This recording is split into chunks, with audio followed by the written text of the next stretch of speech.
자, 지금부터 통일부가 후원하고 한국국제정치학회가 주최하는 오전 세션 한반도 평화공동과 안보체제의 재구성이라는 패널을 시작하겠습니다. 우선 오늘 회의의 발표와 토론에 참석해 주신 분을 간략하게 소개해-드리고 회의를 열도록 하겠습니다. 우선 오늘 이 주제에 세 분의 발표자가 계신데요. 국가안보전략연구원의 이수영 박사님, 서울대학교의 이정철 교수님, 또 국가안보전략연구원의 최용환 박사님, 이 세 분이 이제 발표가 있으시고요. 이 세 분 발표에 대해서 토론이 있겠습니다. 세종연구소의 김병섭 박사님, 국방대학의 안경모 교수님, 또 국방대학의 노연구 교수님이십니다. 저는 사회를 맡은 성균관대학교 이희옥 교수입니다. 이 세션의 주제가 한반도 평화공존과 안보체제 재구성인데, 큰 국제정치학회 주제를 보니까 남북관계 패러다임 전환과 한반도 평화공존입니다. 토마스 쿤이 이 패러다임 얘기를 할 때 조금 쉽게 비유하자면 종교를 바꾸는 수준, 개종의 수준까지 큰 변화가 만들어지는 것들을 패러다임의 전환이라고 얘기를 했는데, 지금 한반도를 둘러싼 국제 환경이 굉장히 어떤 급변하고 있고, 또 북한도 이제 두 국가를 선언한 그런 상황입니다. 적어도 이러한 국면은 사건의 차원이라기보다는 국면과 구조의 차원이라고 생각을 합니다. 이런 측면에서 이 회의가 효과적으로 잘 기획되었다고 생각합니다. 오늘 이번 우리 세션에 한반도 평화공존과 안보체제 재구성도 통상 우리 한반도 평화공존과 공동성장이라고 하는 이야기를 할 때 주로 정책 논의가 많았습니다. 어떻게 정책의 솔루션을 찾을 것인지.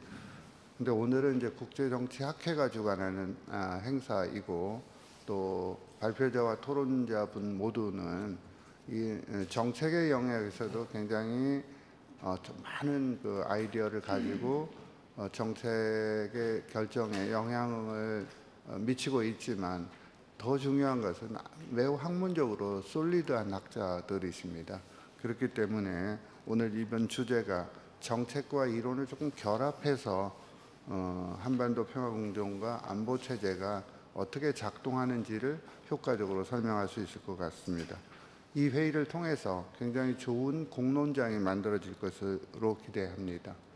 보통 우리가 이 한반도 평화 연구를 하거나 한반도 평화공존 연구를 할 때 주로 저 미래에 가서 현재를 이렇게 들여다보는 현상이 많이 있는 것 같습니다. 미래에 이런 일들이 벌어질 거를 염두에 두고 지금 무엇을 할 것인가 이렇게 하다 보면 현실을 놓치는 경우가 굉장히 많이 있는 것 같습니다. 오늘 주제는 현실에서 가려져 있는 것이 무엇이고, 이것이 한반도의 평화와 한반도 평화공존과 공동성장을 위해서 어떻게 이제 기여할 수 있고 학문적으로 발견할 수 있을까를 찾아보기 때문에 망원경으로 보기도 하고, 또 한편으로는 아주 현명형으로 보는 이 두 가지를 좀 결합하는 좋은 토론이 되기를 희망하고 그렇게 될 것이라고 믿고 있습니다. 발표자들께서는 한 15분씩 발표해 주시고, 토론자께서는 한 7분씩 토론해 주시고, 그러면 이제 발표자들의 응답 또는 제가 좀 질문을 하거나, 혹시 프로에서 질문이 있으시면 그걸 받아가면서 회의를 진행하도록 하겠습니다. 그러면 우리 순서대로 국가안보전략연구원의 이수영 박사님께 마이크를 드리겠습니다. 네, 안녕하세요. 방금 소개받은 국가안보전략연구원의 이수영입니다. 제가 오늘 발표할 내용은 우리가 북핵 문제를 어떻게 바라볼 것인가, 그 다음에 좀 더 넓게는 한반도 평화 안보를 우리가 어떻게 바라볼 것인가입니다. 그와 관련해서 서론에 나왔듯이 새로운 시각에서 한반도 평화 안보를 우리가 바라보고 그에 준하는 어떤 정책적 대안을 모색할 필요가 있다는 것에서 일종의 이러한 인식을 갖고 공개적으로 제가 관련자들한테 보내는 일종의 정책적 초대장입니다. 그래서 우리 학계와 전문가 그룹에서 한반도 평화를 바라보는 새로운 시각에 대한 후속 논의가 진행되기를 기대해 봅니다. 그래서 제가 오늘 이론적인 맥락으로 들고 나온 거는 여러분들 보시면 공동안보라는 개념입니다. 이 공동안보라는 개념은 1980년대 초반 미국과 소련의 어떤 중거리 핵무기 문제를 놓고 사실상 유럽에서 핵 전쟁에 대한 공포 두려움이 극대화되면서 이거를 해결하기 위해서 나온 게 공동안보 개념입니다. 그래서 공동안보 개념의 핵심은 뭐냐면은 제가 시간 관계상 좀 빨리 나가겠습니다. 그 7페이지 보면은 국가들은 안보에 대한 정당한 권리를 가지고 있고, 그 다음에 이 공동안보의 핵심 뭐냐면 우리 보통 경제적으로 다른 국가들과 경제적 상호 의존성을 이야기하잖아요. 그런데 유독 안보 영역에서는 상호 의존성, 안보의 상호 의존성을 이야기를 안 해요. 그러니까 굳이 안보 영역에서 상호 의존, 상호 교류를 한다 그러면 우리가 지난날의 관점에서 보면 동료 국가들, 우방국들, 동맹 국가들 간의 상호 교류를 이야기를 하는데, 가상의 적성 국가, 적대 국가는 상호 교류나 상호 의존을 이야기를 안 해요. 그래서 제가 이야기하는 이 한반도의 공동안보의 핵심은 설사 가상의 적대 국가라도 안보의 상대방의 안보를 이해하고 서로의 어떤 평화를 담보할 수 있는 그러한 시각을 가져야 된다. 이게 한반도의 공동안보의 핵심이에요. 즉 안보의 상호 의존성이라는 관점에서 우리가 남북관계, 한반도 평화안보를 바라봐야 된다는 것입니다. 이게 한반도의 공동안보의 핵심이고, 그 핵심에서 우리는 남북 간의 군사적 상호 신뢰 구축 조치는 상당 부분 많이 이야기했는데, 사실은 남북 간의 적대 관계가 유지된 거는 신뢰성이 부족하기 때문에 그래요. 그러니까 믿음이 없다는 거죠. 그럼 이 신뢰성을 우리가 복돋우고 그 다음에 키우기 위해서는 일단 북한을 바라보는 우리의 안보적 관점이 변화야지 되고, 두 번째는 군사적 신뢰 구축 조치와 더불어 아니면 그 이전에 정치적인 대화로 우리가 남북관계 문을 두드려야 된다는 얘기예요. 그래서 한반도의 공동안보의 핵심으로는 군사적 신뢰 구축 조치 못지않게 상황과 여건에 관계없이 정치적 대화를 할 수 있는 돌파구를 마련할 필요가 있다는 게 제 논문의 핵심적인 주장 중에 하나고요. 그 페이퍼 8페이지 보면은 그러기 위해서는 우리가 연태까지 우리가 평화와 안보를 바라보는 우리의 인식과 관점이 뭐냐면은, 지금 상황이 이러하니까 주변 국가들이 다 군비 경쟁을 하고 다 군사력을 키우고 있는 추세이기 때문에 우리도 거기에 동참해야 된다. 그러기 위해서는 일단은 안보력이 튼튼해야 된다.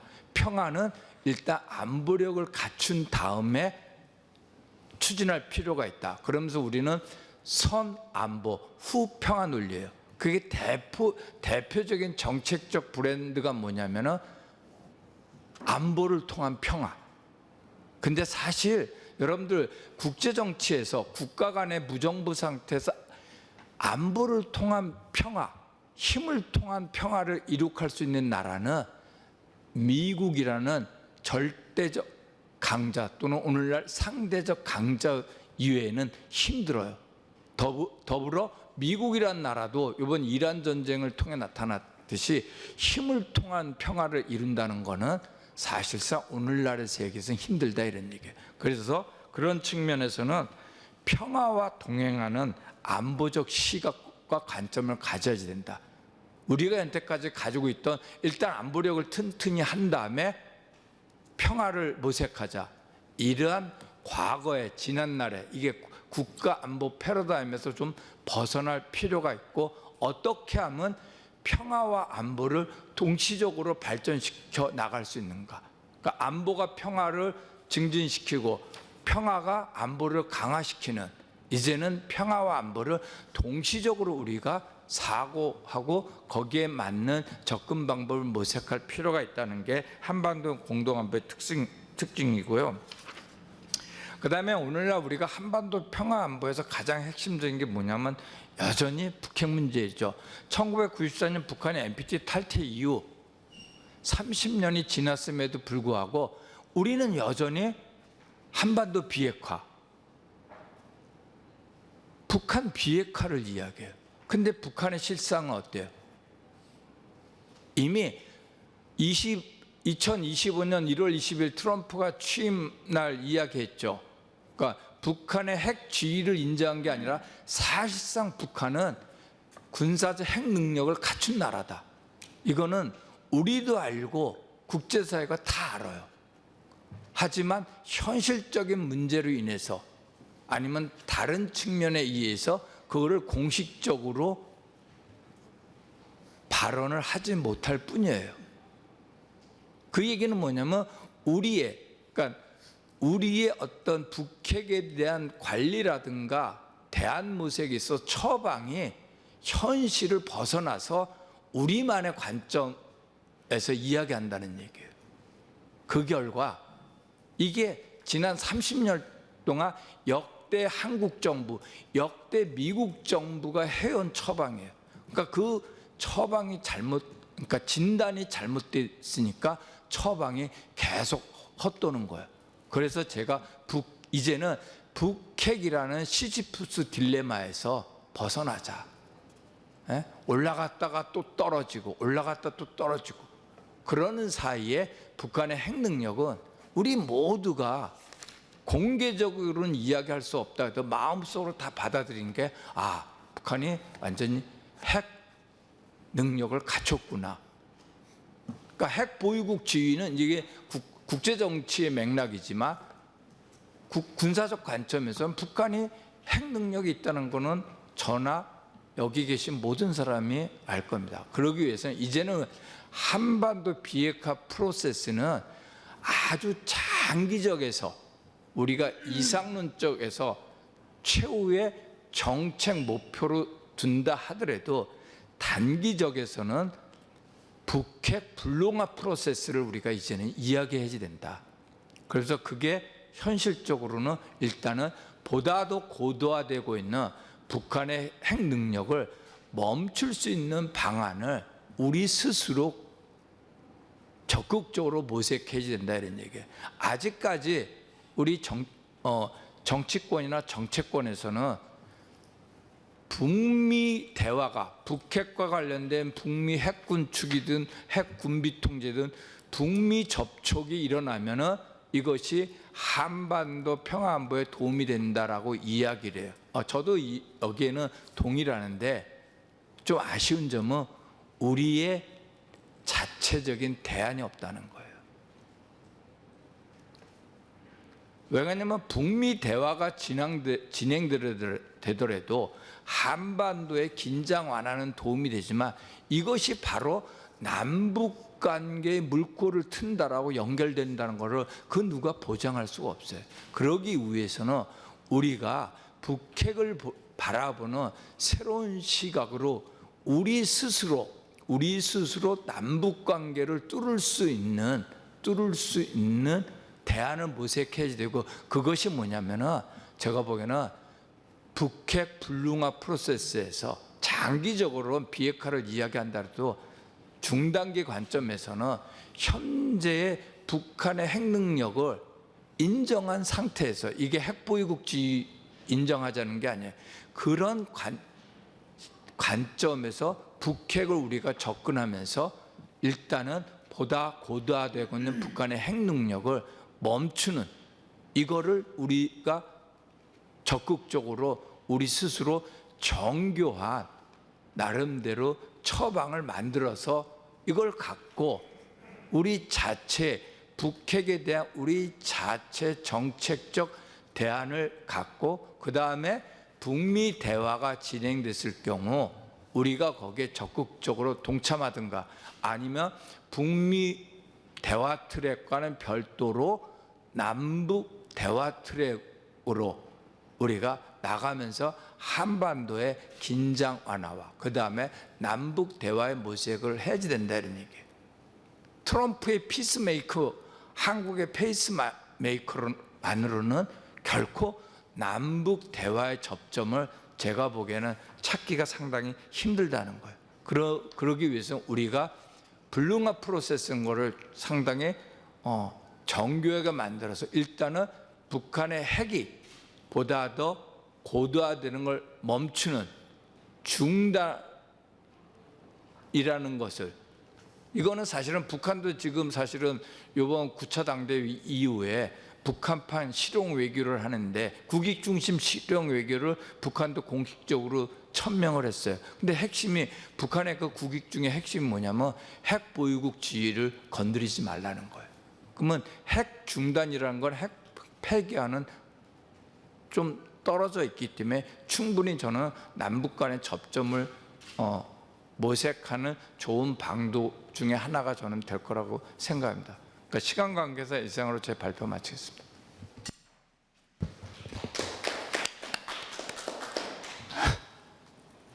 네, 좋은 발표 감사드립니다. 이렇게 요새 이수영 박사님 말씀하신 것처럼 핵 문제라고 하는 것들이 일단 북한이 핵을 갖게 되는데 원인은 어디서 찾느냐는 문제와 관련돼 있는 것 같아요. 미국의 조금 아주 강경한 현실주의자들은 그동안의 북핵 정책이 실패의 연속이었다고 생각한 것 같아요. 그러니까 북한이 어떤 대가를 치르고서라도 핵을 보유하도록 강경한 입장을 취한 집단, 굉장히 이제 북한은 이제 그런 식으로 생각하면은 그 진단이 그 실패의 연속이었다, 외교 정책이. 그렇지만 얼마 전에 한국에 오기도 하고 책도 쓴 조엘 위트 같은 분은 같이 북핵의 무용론을 주장하면서도 missing opportunity 이런 표현을 쓴 것 같더라고요. 그러니까 잃어버린 기회. 그러니까 좋은 기회를 우리가 유실하면서 생긴 이 북핵의 무용론이 어떻게 진단하는지에 따라서 방향은 굉장히 달라질 거라고 생각하고, 그런 의미에서 이제 그 이수영 박사님의 평화와 안보가 동행으로 발전하는 그런 이제 새로운 이제 한반도형 공동안보가 굉장히 중요한 의미를 갖는 문제제기라고 생각합니다. 그러면 이어서 서울대학의 이정철 교수님 부탁드립니다. 네, 반갑습니다. 그 공동안보가 이제 주제인데 일단 공동안보가 이게 머릿속에 잘 안 들어오기도 하잖아요. 그래서 보통 공동안보 그러면 저희가 적과의 동침 이 표현을 많이 쓰고, 그리고 제도로서는 CSC 얘기를 많이 하죠. 그래서 이제 유럽의 경험이 우리한테 얼마나 도움이 되느냐, 그게 이 공동안보를 한반도에 적용할 때 가장 큰 문제인 것 같습니다. 근데 요즘 유럽 친구들하고 얘기를 해보면 그 러시아 전쟁 때문에 되게 격앙돼 있어요. 그러니까 얘들이 한국한테 제대로 된 교훈을 줄 심리적 상황이냐, 얘기해보면 별로 도움이 안 되는 얘기들을 굉장히 많이 하죠. 그 걔들이 한국한테 던지는 얘기는, 여기 이제 제가 처음에 시작한 게 그 얘기인데, 한국도 정치적 결단을 해라. 그러니까 비용이 들더라도 중국과 러시아를 믿지 말고 디커플링의 비용을 감당해라, 이렇게 얘기를 하고, 그 다음에 안미 경중 이런 허튼 소리 하지 말고 한미동맹 분명히 해라, 전략적 명료성 분명히 해라, 뭐 이렇게 제안들을 합니다. 그러니까 약간 우리가 한국적 맥락에서 한반도에서 공동안보 고민하는 입장에서 유럽의 경험을 좀 듣고 싶고, 유럽이 미국과 전략적 자율성을 어떻게 추진하고 있고 뭐 이런 얘기를 좀 해주길 바라는데, 얘들은 전혀 그런 얘기를 안 하는 거죠. 그러니까 마치 전략적 자율성 트럼프하고 많이 싸우는 듯이 얘기하지만 실제 아주 깊이 안보 문제로 들어가면 제가 보기에는 오히려 좀 퇴행적인 권고를 하고 있는 거 아니냐, 뭐 그런 생각이 좀 듭니다. 제가 이제 처음 시작을 그렇게 했고요. 그러니까 이 친구들이 이제 뭐 미국과 갈등을 하는 것 같고 미국을 패권적 약탈적 패권이라고 하면서 뭐 미국 내에서도 비판하고 하지만 중국의 부상과 미국의 패권 쇠퇴 국면에 어쩔 수 없는 거 아니냐라는 논리가 한편에 또 깔려 있는 거죠. 그러니까 이제 가재는 개편이라고 이렇게 일종의 그런 묵시적인 공감대들을 자기들이 갖고 있다는 점에서 우리가 그 친구들 얘기를 얼마나 참조할 수 있느냐는 건 새겨들어야 될 것 같다. 이제 동아시아로 오면 저는 세 가지 문제점이 있는데, 첫 번째 한반도 문제에 대해서 이 친구들이 권고안을 낼 때 아까 뭐 저기 조엘 위트 얘기도 하셨지만 조엘 위트는 끝났다는 생각을 많이 하죠. 북한하고 더 이상 뭐 안 될 거다. 북한이 대화에 안 나올 거다. 이런 전제로 얘기하니까 그 폴아웃이라는 책에서 우리가 배울 건 되게 많은데 그 과거의 경험이고 지금 자기는 다르게 본다. 이렇게 얘기를 하거든요. 그 약간 허망한 느낌이 좀 있습니다. 그 이제 뭐냐? 저는 북핵에 대한 위협 인식이 우리랑 매우 다르다라는 거죠. 그러니까 객관화된 북한이라는 생각이 굉장히 강하고 우리는 어떤 의미에서든지 어쨌든 정체성의 문제에서 남북 관계를 고민하는 게 있는 거고, 이 이제 큰 차이가 있죠. 두 번째는 아까 말씀드린 안보 비용과 결단의 문제, 그리고 전략적 명료성의 문제에 대해서 자기들 편을 들으라, 자기들과 한 배를 타라, 나토에 한국이 더 적극적으로 해라, 뭐 이런 얘기들을 강조를 굉장히 많이 합니다. 그런데 우리는 여전히 전략적 모호성이 중요한 거 아니냐라고 얘기하고 싶지만 그 친구들하고 얘기하면 뭐 이런 얘기하기가 되게 쉽지 않은 이런 상황. 그리고 그래서 니들은 북한이 우크라이나에 러시아에 파병하는 걸 찬성하냐? 뭐 이렇게 질문을 하면 저희가 할 말이 없잖아요. 이런 상황이죠. 세 번째는 아시아적 맥락을 글로벌 이슈로 가져와야 된다고 자꾸 얘기하는데 그게 맞느냐? 아시아적 맥락의 이슈를 로컬 이슈로 남겨두는 게 맞느냐? 글로벌 이슈로 하는 게 맞느냐? 이제 자꾸 글로벌 이슈로 가져가자고 얘기를 하고 나토에 한국 초청하고 또 뭐 국제 문제에서 한국의 위상이 높아졌고 한국이 역할해야 되고 이런 얘기하는 건 좋은데, 근데 우리의 국격이 높아졌다고 이렇게 자화자찬하는 순간 이 아시아적 맥락의 문제에서 우리가 할 수 있는 역할은 굉장히 줄어드는 게 있거든요.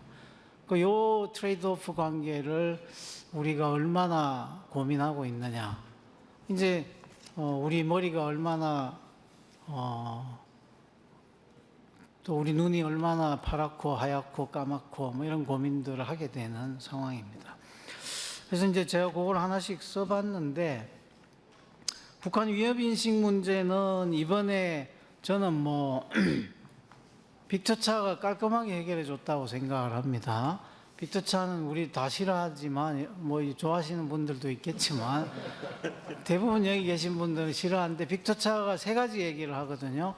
첫째, 북한이 본토교전 능력이 있다. 미국 본토교전 능력이 있는데 침묵할 수 없지 않느냐. 이거 하나. 두 번째는 빅터차의 논지 중에는 그러면 대안으로 미국이 내걸 수 있는 게 확장지 중에 참수작전, 킬체인을 폐기할 수 있다고 북한과 협상하자. 이렇게 얘기를 하죠. 그러면서 동맹을 리어슈런스를 줘야 된다 이렇게 얘기를 합니다. 그런데 사실은 일본과 한국에 대한 리어슈런스와 킬체인은 불가분의 관계거든요. 근데 이제 빅터 차가 그 얘기를 알면서 하는 거죠. 그럼 세 번째는 북한에 대한 생션 레짐이 지난 3년 코로나 3년 동안에 정확하게는 3년 6개월을 얘기합니다. 3년 6개월의 코로나 기간 동안 북한이 셀프 락다운을 하고 견뎌냈다. 그건 뭘 말하느냐? 북한을 생션을 통해서 정책 변화시키는 게 이제는 어렵다는 거를 시인할 때가 아니냐. 빅터 차가 그렇게 세 가지 얘기를 해요. 그러면 북한에 대한 위협 인식이 바뀌었다는 건데 대북 정책에 대한 주문은 그대로인 거죠. 그러니까 유럽 애들이 우리한테 하는 얘기는 빅터 차보다도 사실은 현실을 못 따라가고 있다고 볼 수밖에 없는 거예요. 그래서 저희가 공동안보의 경험과 공동안보 얘기를 할 때 되게 우리가 크리에이티브한 한국적 맥락, 한반도적 맥락을 만들어내야 되는 상황이라는 게 이제 분명하죠. 두 번째는 아까 말씀드린 안보 비용을 위한 정치적 결단과 전략적 명료성 얘기를 합니다. 그래서 정치적 결단을 내려라. 좋은 말인데 정치적 결단은 사실은 자기들하고 한편이 돼야 된다. 거기서 오는 비용 부담은 니들이 감내해라. 이렇게 얘기하는. 근데 우리가 지금 중국과의 공급망 관계에서 모든 것을 다 이렇게 디커플링 하면서 부담을 안고 나갈 이유가 저는 별로 없다고 생각을 하거든요. 전략적 모호성이 우리한테 되게 중요한데 공동안보의 경험을 얘기한다고 하는 자리에서 전략적 결단과 무슨 전략적 명료성 이런 얘기들을 이제 자꾸 우리한테 요청하는 것이 일종의 미스매치가 있다라는 거고, 실제로 일본 같은 경우에 냉전 시기에 고 공동안보 시절에 일본은 사실은 그 분위기에서 가장 큰 혜택을 본 나라 중에 하나잖아요. 그러니까 구공산권 체제들에 대한 외교는 사회당이 맡고 자민당은 서방 외교를 하면서 이런 교차 외교를 통해서 일본이 무역에 대한 공산권과 서방권과의 양자 관계를 동시에 진행시켰던 70년대, 80년대 경험이 있단 말이에요. 그러니까 그런 것들의 경험들을 우리가 제대로 살려서 가고 있느냐. 이제 그 문제들이 저는 두 번째 파트에서 말씀드리는 거고요. 그 세 번째의 정책 결단 얘기는 이제 제가 지금 여러 번 말씀드렸기 때문에 넘어가겠습니다. 그럼 마지막으로 네 번째 이제 나토와의 연대 얘기인데, 최근 우리 정부의 대통령께서 나토하고 가서 또 G7 초청되고 하는 거 되게 우리 국격이 높아졌고 이렇게 되게 자부심을 많이 가졌죠.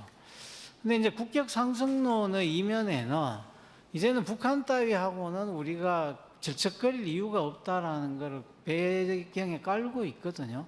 MZ 세대의 대북 인식은 저는 국격 상승론하고 관계되어 있다고 보는 입장인데, 근데 그게 맞느냐? 한국이 갖고 있는 정체성, 고유한 정체성을 전환하는 과정에 소위 나토와의 연대나 이런 것들이 제대로 된 경험을 우리한테 주고 있느냐? 숙고할 부분이 있다. 저는 그렇게 생각을 합니다. 그리고 그런 연대에서 우리가 고민하는 거는 소위 미들 파워들의 코얼리션, 일종의 코얼리션 해칭을 고민해야 된다. 그러니까 이제 문정인 선생님 많이 얘기하시는 건데, 중간 국가들끼리 모여서 집단적으로 컬렉티브 해칭을 어떻게 고민해야 되느냐, 이게 숙제다, 이런 얘기 하잖아요. 근데 사실은 이 미들 파워 얘기하는 많은 사람들의 생각에는 해칭 전략이 깔려 있기도 하지만, 원래 개념으로 미들 파워는 소위 패권적 질서에 대한 레지티마이저, 패권 질서를 옹호하고 정당화하는 나라들을 미들 파워로 부르는 시각도 있어요. 그러니까 중간 국가에 대한 시각이 두 개인 거죠. 하나는 해칭하는 거고 강대국 사이에, 또 하나는 단국 시대 같은 경우에는 단일 패권 국가의 패권적 질서를 옹호하는 그러니까 말리는 며느리 같은 역할들이 미들 파워의 역할이다. 이 두 가지 시각이 다 있는 거예요. 그래서 이제 한국이 미들 파워로 역할을 해야 된다라고 할 때에 우리는 두 가지 중에 어느 쪽을 가져가느냐, 그게 어떤 입장을 취하느냐가 동아시아에서 이 한국의 미래를 보는 거냐와 대단히 많이 연결돼 있다. 제가 지금 말씀드리는 네 가지 문제에 대한 전제가 어떻게 되는가에 따라서 이 이제 공동안보 형태가 달라질 거다. 저는 이렇게 생각을 합니다. 또 북한을 대화로 끌어내느냐의 문제도 달라진다는 거고요. 다음 파트는 이제 제가 전에 어디 썼던 파트인데, 어쨌든 이 공동안보는 적과의 동침이라고 했고, 그 말씀은 소위 쿱찬과 연결될 수밖에 없죠. 왜냐하면 쿱찬의 책의 제목이 바로 그거예요. 어떻게 적이 친구가 되느냐. 이 책에서 이제 쿱찬은 적이 친구가 되는 과정은 일방적 선제적 행동에서 출발한다. 그 얘기를 가장 중요하게 했던 거기 때문에 한국은 소위 공동안보를 위해서 그러면 일방적 선제적 평화 조치를 할 준비가 되어 있느냐. 이게 이제 되게 중요한 퀘스천이죠.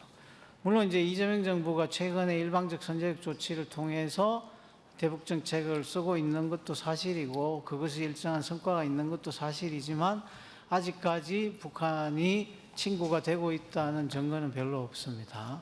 물론 적대적 두국가론에서 적대성 규정이 헌법 개정에서 많이 빠졌다는 점에서 우리가 고무되기는 하지만 그럼에도 불구하고 아직도 공동안보의 조건이 숙성되지는 않은 것 같다는 생각들이 많이 있죠. 그래서 어쨌든 제가 여기서 하고 있는 얘기의 제일 중요한 것은 신뢰 구축인데, 신뢰 구축에 대해서 두 가지 우리가 고민을 해야 된다. 하나는 신뢰라는 말을 너무 높게 생각해서는 안 된다. 그러니까 신뢰 프로세스, 박근혜가 얘기하는 신뢰 프로세스는 여기서 얘기하는 신뢰 구축하고 다른 얘기예요. 영어로 치면 박근혜의 신뢰가 트러스트라면 여기서 얘기하는 신뢰는 confidence, 그러니까 절차적 예측 가능성 이런 거라는 거죠. 그 다음에 이제 그 얘기는 아까 말씀드린 선제적 조치를 거친 다음에 상호 조치가 가능한데 우리는 모든 것을 상호주의에서 시작할 수밖에 없다는 강박관념이 있는 거죠. 상호주의는 일방주의에서 시작돼서 되는 거다. 이게 이제 쿱찬의 가장 중요한 주장이거든요. 그런 것들을 저희가 좀 감안해야 되겠다라는 거고, 결론은 남북 관계가 두국가 시대로 가고 있느냐? 저는 뭐 두국가 시대라는 것의 스펙트럼이 좀 넓다고 생각을 합니다. 특수관계론도 두국가론을 담고 있고, 평화적 두국가도 두국가론을 담고 있고, 사실상의 국가연합도 두국가론을 담고 있습니다. 그래서 우리가 쓰는 평화공존이라는 것은 어떤 의미에서는 약간 그 세 개의 특수국가론, 평화적 두국가론, 사실상의 국가연합을 다 포함하는 일종의 엄브렐러 개념이다. 이런 개념을 전제로 저희가 일방주의 조치를 통해서 북한을 대화로 끌어낼 때 공동안보로 가는 거 아니냐. 이게 이제 제 요지입니다. 네, 감사합니다. 네, 이정철 교수님께서 그 여러 가지 이제 한반도 상황, 그리고 남북 대화 또 이 국제적인 환경까지 좀 포괄적으로 설명을 했습니다. 제가 얼마 전에 그 비공개 모임인데 무슨 보수적인 학술 단체에서 비공개 모임을 한번 했습니다. 그분들이 하고 싶은 얘기는 아시아의 나토화, 나토의 아시아화 이 얘기를 조금 새로운 이제 브랜드를 만들어서 한반도 상황에 적용하려고 하는 시도가 있는 것 같습니다. 그래서 그 어떻게 생각하냐고 해서 말이 안 될 것 같다고 얘기했는데, 근데 그럼에도 불구하고 계속적으로 추진할 생각이 있는 것 같습니다. 한반도 상황이라는 것이 한 몇 달 전에 그 포린 어페어스에 뭐 정박, 빅터 차, 마에스트로 이런 사람들이 30년 북핵을 결산하면서 다 끝난 것 같다 이런 얘기를 하셨어요. 그러니까 빅터도 그때는 보면 뭐 차가운 평화를 얘기하다가 최근에 인터뷰를 보니까 이 군축으로 가야 된다 이런 얘기를 하시는 것 같더라고요. 상황이 이렇게 완전히 바뀌었는데 우리 사회에서 이 북핵 문제를 접근하는 방식은 미국의 보수적인 학계보다도 못 따라가는 그런 부분이 조금 있는 것 같습니다. 그래서 조금 더 상상력을 발휘해서 조금 오늘 이제 논의하고 있는 뭐 안보와 또 이렇게 그 한반도의 평화와 이런 문제를 잘 전맥시키는 것들이 굉장히 중요하다고 생각합니다. 그래서 아까 이정철 교수님 말씀에 나토 얘기를 하셔서 대통령께서 얼마 전에 한EU 정상회담을 하면서 공동성명을 발표하면서 이게 꼭 마치 캠프 데이비드의 공동성명을 보는 느낌이었다는 평가들이 있었습니다. 일부. 그래서 제가 그렇다는 건 아니고요. 근데 거기는 보면 우리가 이 국제사회를 위해서 어떻게 설득해야 되느냐 하는 문제보다는 국제사회가 가지고 있는 것들을 디폴트로 놓고 내가 거기서 어떻게 어댑테이션 하려고 하는 데서 온 그런 문제가 아니었을까 이런 여러 가지 좀 논란거리랄까 뭐 논의점을 만들어낸 것들도 오늘 이정철 박사님의 그 발표와 아주 유관하다고 생각합니다. 그러면 이어서 국가안보전략연구원의 최용환 박사님 부탁드립니다. 제가 맡은 과제가 한미동맹과 한반도 평화공존인데요. 제가 준비한 글의 문제의식은 그런 겁니다. 세상이 훨씬 더 위험해졌는데 예컨대 뭐 강대국들이 힘에 의한 현상 변경을 추구하는 게 일상화됐다고 하긴 그렇지만 어찌됐든 전쟁이 가능한 세상이 되었는데 우리의 최대 위협이라고 할 수 있는 북한은 더 강력해졌고 유일한 동맹인 미국은 달라졌고 그런 상황에서 이른바 한반도 평화공존을 어떻게 만들어낼 거냐에 대한 이야기입니다. 물론 이제 이 페이퍼에도 써놨지만 평화공존이라는 개념 자체가 약간 논쟁적일 수도 있는 것이라고 생각을 합니다. 하지만 이야기를 해볼 시점이다라고 생각하기 때문에 뭐 약간 논쟁적일 수 있지만 제 의견을 중심으로 말씀드리도록 하겠습니다. 뭐 평화 공존이 뭐냐라고 하면 뭐 여러 가지 방식으로 설명을 할 수 있지만 이제 그 처음에 말씀드린 것처럼 전쟁이 가능한 시대에 특히 한반도처럼 군사적인 긴장이 높아져 있는 국가에서의 평화의 시작은 어쩌면 소극적인 평화, 전쟁 부재 상태를 의미하는 소극적 평화를 이야기하겠지만 이건 뭐 여전히 불안정한 평화다라는 건 모두가 동의하실 수 있을 거라고 생각을 합니다. 그렇다고 해서 그 갈등의 구조적인 요인이 제거된 적극적인 평화를 추구한다라는 건 이상적이긴 하지만 달성하기 굉장히 어려운 것일 것이고 결국에 우리가 정책으로서 추구할 수 있는 평화라는 것은 소극적 평화에서부터 적극적 평화로 끊임없이 진전하는 그래서 끊임없이 관리되고 좀 더 안정적이고 지속 가능한 그런 상태를 어떻게 계속 만들 수 있는가의 문제일 거다. 그런 의미에서는 좀 동적인 평화 혹은 과정으로서의 평화 개념이 유용하지 않을까라는 게 제 생각이고요. 그리고 한반도 평화와 관련된 그럼 누가 참여해서 이것을 만들 것이냐라는 것은 물론 남북한이 가장 중요한 국가인 것은 분명하지만 뭐 우리 모두가 알고 있는 것처럼 주변국들의 동참과 동의와 협력이 없으면 달성 불가능한 게 또 한반도 평화다라는 점이고요. 그리고 평화 공존이라고 했는데 결국에 공존을 하려면 그렇게 만들어진 그게 어떤 것이든지 간에 합의가 있어야 될 것이고 그 합의에 자발적으로 참여한다는 자발성이라는 것도 굉장히 중요할 거다라고 생각을 합니다. 뭐 이건 이런 개념이라는 건 좀 더 발전을 시켜봐야 되겠지만 대략 이런 의미에서 과제들을 생각해 본다고 하면 일단 첫 번째 우리가 부딪히는 과제는 결국에는 북한 핵 문제에서부터 부딪히는 문제라고 생각합니다. 처음에 말씀드렸던 것처럼 북한이 훨씬 더 강력해졌고 핵을 사용함에 있어서 훨씬 더 공세적으로 변했고 이제 핵 위협을 계속 강하고 있는 상황에서 어떻게 할 거냐의 문제가 평화와 관련돼서 가장 첫 번째 부딪히는 문제이긴 합니다. 근데 이제 이것을 해결하기 위해서 억제력 강화에 매몰이 되면 결국에는 끊임없는 안보 딜레마에 빠져 있는 것이고 처음에 말씀드렸던 것처럼 불안정한 소극적 평화의 범위를 벗어나지 못하는 문제가 계속 반복될 거다라는 건 너무 분명해 보이는 게 지금 우리의 딜레마라고 할 수 있습니다. 그렇게 보면 결국에는 이게 억제력 강화에 매몰돼서 끊임없는 안보 딜레마에 빠지지 않으려면 결국에는 핵 문제를 평화 건설의 입구에 둘 것이 아니라 출구에 두는 방식의 접근이 필요하다라는 것이고요. 그게 결국에는 앞에서도 뭐 두 분 말씀하셨지만은 현실적으로 가능한 목표에 집중하는 군비 통제적 접근이 되지 않겠느냐라고 생각을 합니다. 그리고 결국에는 그럼 그 과정에서 실제로 존재하는 위협을 어떻게 다룰 것이냐의 문제는 그게 억제력일 수도 있고 혹은 그 다른 동맹 관계를 조정을 통한 어떤 전략적인 안정성일 수도 있고 핵을 가지고 있지만 핵을 사용하기 굉장히 어려운 상태를 만들어서 관리할 수 있는 방안들을 만들어내는 게 굉장히 중요할 거다라는 게 첫 번째 이야기이고요. 또 하나는 이제 북한이 지금 뭐 적대적 두 국가를 주장하고 있는 상황에서 이 우리의 숙제가 뭐냐라는 게 두 번째 숙제일 겁니다. 그거는 첫 번째는 결국에는 적대를 어떻게 해소할 거냐의 문제일 것이고, 적대가 해소된다고 하면 사실은 더 크게 부딪히는 문제는 두 국가를 우리가 어떻게 받아들일 거냐의 문제다라고 생각을 합니다. 두 국가를 수용하는 것이 통일을 포기하는 것이냐라는 것에 대한 논란이 국내적으로 분명히 있는 게 현실이기 때문에 그렇습니다. 결국에는 통일이라는 게 미래의 남북이 합쳐져서 더 행복한 어떤 상태를 만드는 거잖아요.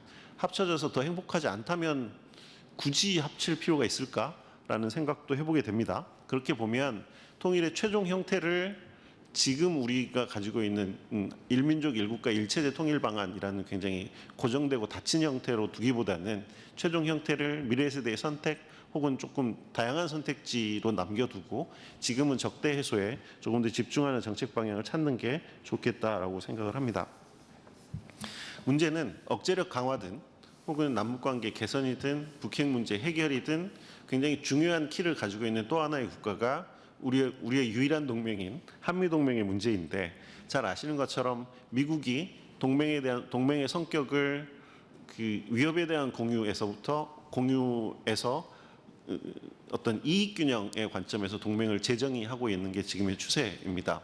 이게 트럼프 시기에 한정되는 일이라고 생각하기에는 그 변화의 폭이 너무 크고, 그리고 앞으로도 한동안 이런 식의 미국의 동맹에 대한 관점이 유지된다고 하면 우리는 동맹에 대해서 여러 가지 새로운 생각을 해볼 필요가 있지 않을까라는 게 또 하나의 쟁점인 것이고요.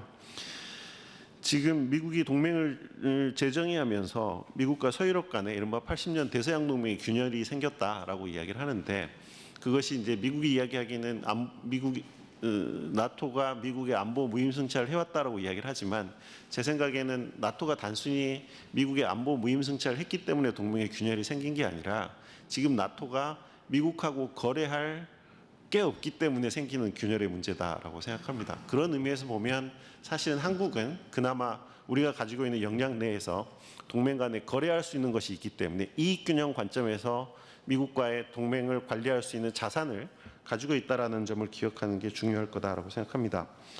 한미동맹의 쟁점이라는 것은 뭐 여러 가지 쟁점을 따질 수 있지만 크게 한두 가지만 짚어보면 제일 크게는 동맹 현대화와 관련돼서 전략적 유연성의 문제입니다. 전략적 유연성이 문제가 되는 것은 우리가 원하지 않는 분쟁에 연루될 위험이 커지는 게 하나 있고, 또 하나는 앞에 다루었던 한반도 평화 진정과 관련돼서는 우리의 정책 옵션이 제한될 수도 있다라는 점 때문에 그렇습니다. 전략적 유연성 문제를 더 확대해서 보면 이제 미국이나 주변국인 일본이 원하는 것은 한미일 안보 협력을 이야기를 하지만, 이 역시도 우리가 주저주저 하는 것은 이게 우리의 그 대외 정책의 선택지를 굉장히 줄이는 선택이 되지 않을까라는 것 때문에 주저하는 문제다라고 생각합니다. 그렇게 보면 우리가 동맹을 뭐 폐기하자 혹은 고립주의로 가자 이런 이야기가 아니라 동맹을 유지하지만 동맹 안에서 얼마나 우리가 정책적인 자율성을 가질 수 있는가의 문제, 그게 뭐 그 이른바 전략적 자율성의 문제다라는 것이고요. 그리고 그 전략적 자율성을 얼마나 확보할 수 있느냐가 사실은 한반도 평화 진정과 관련돼서 한국이 얼마나 역할을 할 수 있느냐의 문제이고, 그리고 동맹을 어떻게 관리할 수 있느냐의 문제가 미국을 어떻게 우리가 원하는 방향으로 견인해낼 수 있는가의 문제하고 직결되어 있는 문제다라고 생각을 합니다. 그렇게 보면 평화 증진을 위한 한국의 정책 방향 혹은 동맹의 관리 방향의 입장들은 조금 더 분명해지는 것 같습니다. 국제 정세에 있어서 불안정성 혹은 불확실성이 굉장히 커지는 게 분명하다고 하면 우리의 동맹 전략이라는 것은 자강에 기초한 동맹 전략으로 바꾸는 게 맞지 않을까라고 생각을 합니다.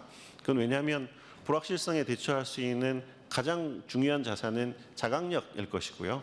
그것이 이제 한미 동맹 관계에 있어서는 한반도 안보에 있어서 그 한국이 얼마나 주도적인 역할을 할 수 있느냐의 문제인 것이고, 구체적으로는 전시작전 통제권을 어떻게 가져올 것이냐의 문제인 것이고, 물론 거기에 파생되는 다른 문제점도 있습니다. 한국이 자국 안보에 있어서 역할이 더 늘어나고 작전 통제권을 가져가고, 그러면 미국이 한반도 문제에 있어서 연루를 회피하려고 하는 것을 어떻게 해결할 것이냐의 문제일 텐데, 그것은 결국에는 전작권이 전환되고 혹은 하는 과정에서 한미 동맹이 어떻게 역할 분담을 만들어낼 것이냐의 문제인 것이고, 그리고 처음에 중간에 말씀드렸던 것처럼 우리가 가지고 있는 자산으로 미국을 얼마나 우리가 원하는 방향으로 견인해낼 수 있는가의 문제일 거다라고 생각을 합니다. 그리고 대외 전략과 관련돼서는 이제 지금 한국 정부는 이른바 국익 중심 실용 외교라는 게 이제 대외 전략의 원칙처럼 돼 있긴 한데, 이게 이제 선거 국면에서는 지난 정부의 대외 정책과 차별성을 나타내기 위한 정치적인 표로서는 대단히 의미가 있었지만, 지금은 조금 그 내용을 구체화해야 될 시점이 아닌가라고 생각을 하는 것이고요. 그 중에 하나가 이런 겁니다. 이제 여기 뭐 구조적 이익과 관계적 이익을 구분한 외교라고 해놨는데, 이 실용이라는 게 결국 기회주의적이거나 혹은 이렇게 왔다 갔다 하는 원칙이 없는 외교하고는 저는 좀 다를 거다라고 생각을 하는 것이고요. 그게 결국에는 그거는 우리의 이익이 구조적 이익인가 혹은 관계적 이익인가에 대한 구분이라고 생각합니다. 이른바 개방형 통상국가로서 한국이 반드시 추구해야 될 구조적 이익이라는 측면이 있는 것이고, 혹은 국가 간의 관계에서 굉장히 유연하고 혹은 좀 숙고해서 판단해야 될 이익의 영역이 분명히 존재한다고 생각합니다. 그러면 원칙적으로 유지해야 될 부분과 그리고 유연하게 대응해야 될 부분이 균형점을 찾는 그런 어떤 균형적인 외교가 굉장히 필요하다라는 생각이고요. 이 균형이라는 게 과거 정부에서 한번 사용된 적이 있었기 때문에 굉장히 좀 단어 자체가 오염된 측면이 있기는 하지만, 대외 정책과 대북 정책의 균형, 그리고 동맹 정책과 주변국 정책의 균형이라는 점은 굉장히 중요한 영역이라고 저는 생각을 합니다. 그리고 또 하나는 한국이 대외 정책에 있어서 놓치지 말아야 될 부분 중에 하나는 포용적인 대외 전략이라고 생각합니다. 포용성이라는 것은 우리 국가를 그 국가가 적대시하지 않는 이상 우리가 굳이 나서서 특정 국가를 목표하거나 적대시하지 않는 외교를 의미합니다. 그것은 사실은 한반도가 강대국 경쟁 혹은 지정학적 경쟁의 단층선에 놓여 있기 때문에 더욱 그렇다고 생각하는 것이고요. 만약에 우리가 일정 진영에 완전히 경사되거나 혹은 특정 동맹에 완전히 종속되는 구조가 된다고 하면 우리의 정책 옵션은 더욱 제한될 것이고, 우리가 만들고자 하는 그 처음에 이야기했던 한반도 평화와 관련된 영역에 있어서 우리의 정책 자율성이라는 것은 크게 제한될 것이라고 생각을 합니다.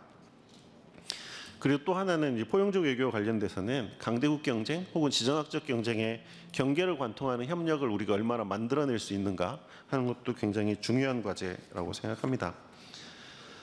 뭐 결론적으로 말씀드리면, 지금 이제 한국 정부는 남북 관계에 굉장히 경색돼 있고, 그런 경색된 관계에서 돌파구를 마련하기 위해서 이제 북미 관계를 통한 한반도 정세의 전환을 기획하고 있습니다. 이 방향에 대해서는 여러 가지 의견을 제시할 수 있지만, 저는 이게 물론 그렇게 해서 잘 되면 너무 좋겠고 또 그렇게 되기를 바라는 측면도 있긴 하지만, 그렇게 하기에는 2018년, 19년 상황하고 지금 상황이 좀 많이 다른 거 아닌가라는 우려가 있습니다. 예컨대 2018년, 19년 상황에서는 북한 외교가 오로지 미국을 바라보고 있었고, 미국과의 문제 해결이 굉장히 중요하다고 생각하는 국면이었습니다. 그렇지만 하노이 노딜 이후에 북한은 북중 관계, 북러 관계에 굉장히 집중하고 있는 상황이기 때문에, 지금 중국, 러시아라는 북한의 뒷문이 열려 있는 상황에서 미국을 움직여서 북한의 태도를 바꾼다라는 건 굉장히 어려운 과제일 것이고요.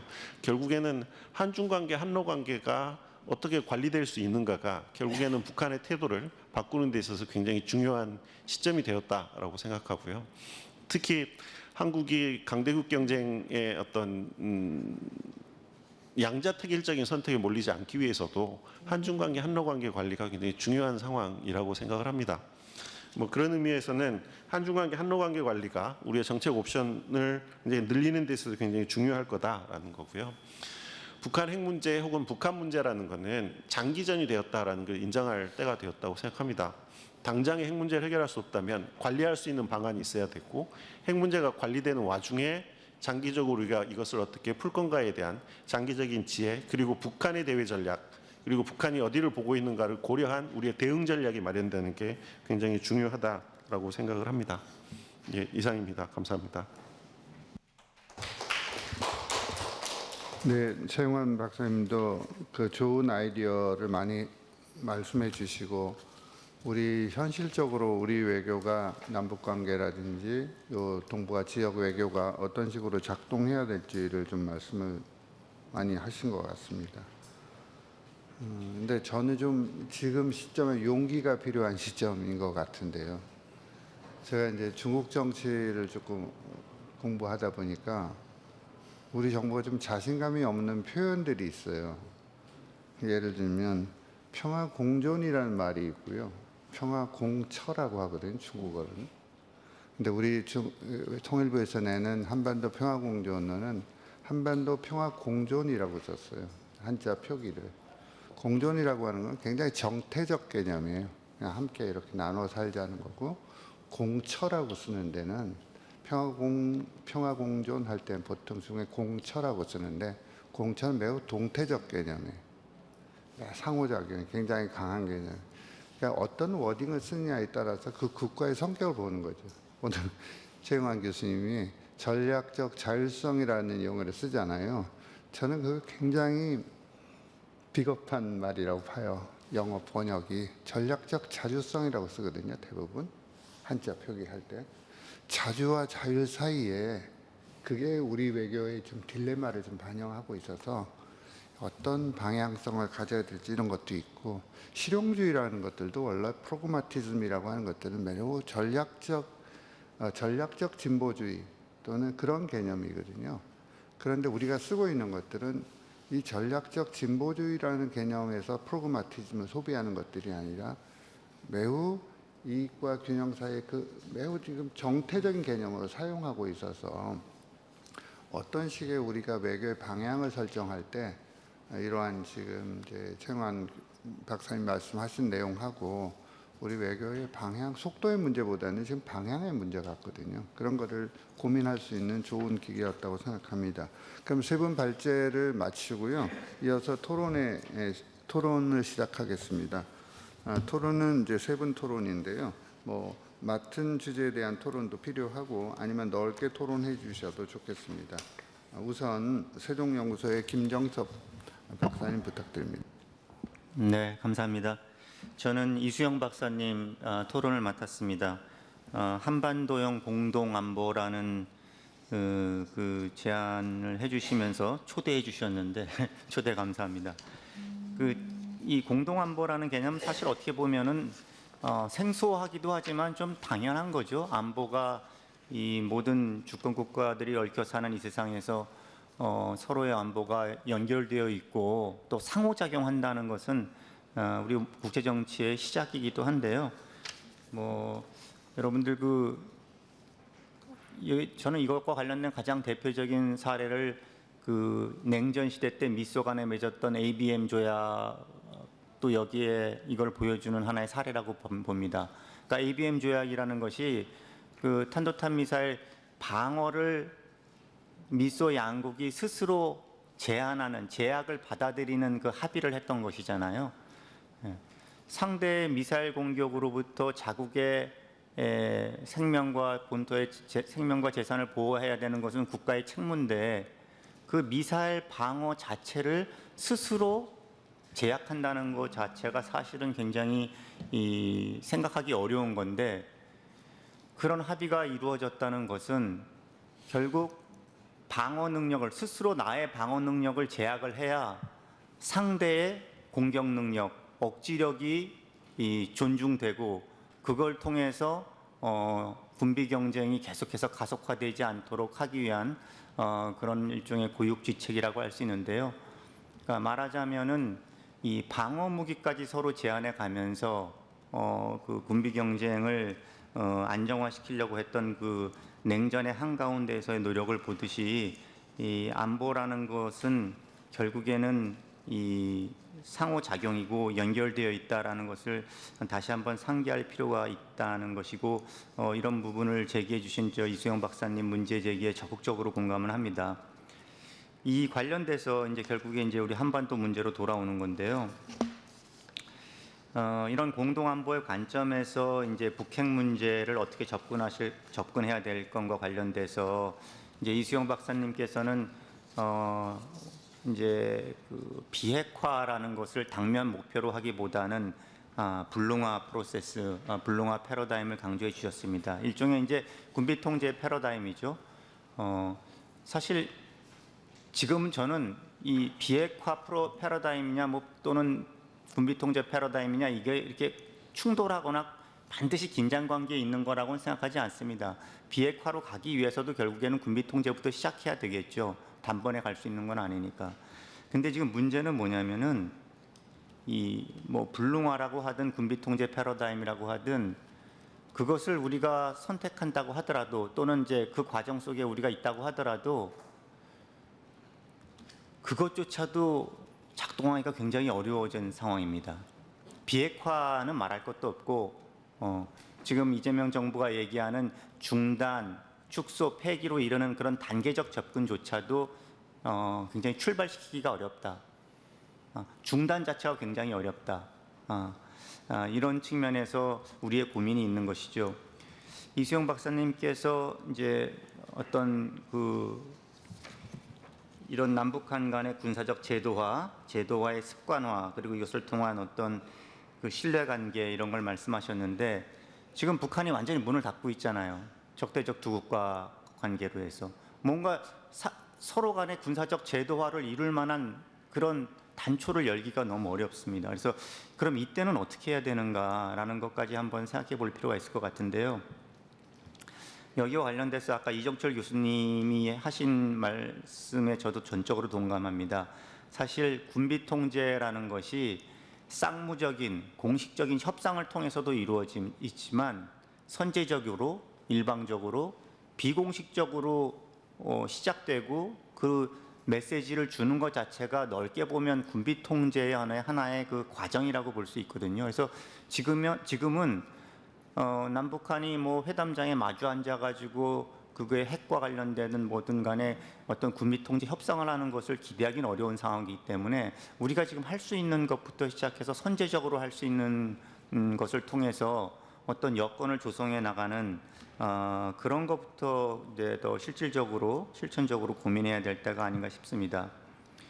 조금 더 구체적으로 말씀드리면 우리가 이제 쌍무적으로 협상을 통해서 군비 통제 협상을 한다 그러면 통상 어떤 그 보상을 제공하면서 북한의 양보를 이끌어내는 거잖아요. 북미가 트럼프 김정은이 만나도 그럴 것이고 우리가 만나도 뭔가 상응 조치를 통해서 서로 간의 상응 조치를 통해서 이 결과를 얻어내려고 하는 건데 북핵과 관련돼서는 그게 예전보다도 훨씬 더 어려워졌죠. 북핵 가격이 너무 높아졌습니다. 과연 우리가 무슨 선물을 주면 북한이 동결에 동의를 할까? 핵탄두 증강을 더 멈추고 이런 멈춤조차도 중단조차도 얻어내려면 과연 어느 수준의 양보와 그 선물을 던져줘야 북한이 그거를 할 수 있을까라고 봤을 때는 상당히 쉽지 않다고 봅니다. 미국조차도 어떤 전면적인 경제 제재 해제나 완전 북미 관계 수교나 뭐 이런 정도의 뭐 유인책 정도면 모르겠는데 단순한 중단에 그 정도를 줄 수 있을지 그런 것 좀 모르겠고요. 그래서 지금은 그 어떤 유인책을 통해서 양보를 받아내는 그런 접근도 뭐 이제 계속 우리가 생각은 해봐야 되겠지만 또 다른 한편에서는 북한 스스로가 북핵 능력 고도화를 조금 늦추도록 하는 그 북한의 계산에 있어서 스스로의 계산 속에서 늦추도록 유도하는 방법도 생각해 볼 필요가 있지 않나 싶습니다. 그건 뭐냐면은 결국에는 북한이 핵 능력을 고도화하는 것은 자신들의 핵 억제력을 완성하고 싶은 거거든요. 미국 본토를 향한 ICBM뿐만이 아니라 한반도와 이 인근을 향한 핵전쟁 수행 능력을 갖추는 것은 북한 핵 억제력의 신뢰성을 높이고 중층적으로 이것을 더 튼튼하게 하고 하는 그런 노력이기 때문에 그것이 어느 정도 도달됐다고 이제 판단하면 그 핵무력 고도화의 어떤 그 속도나 이런 강도는 사실은 약해질 수 있다고 봅니다. 그래서 그런 방면의 고민까지도 우리가 좀 할 필요가 있다고 보고요. 그런 차원에서 이제 우리가 좀 생각해 볼 수 있는, 우리가 선제적으로 좀 일방적으로 할 수 있는 조치들로 보면은요.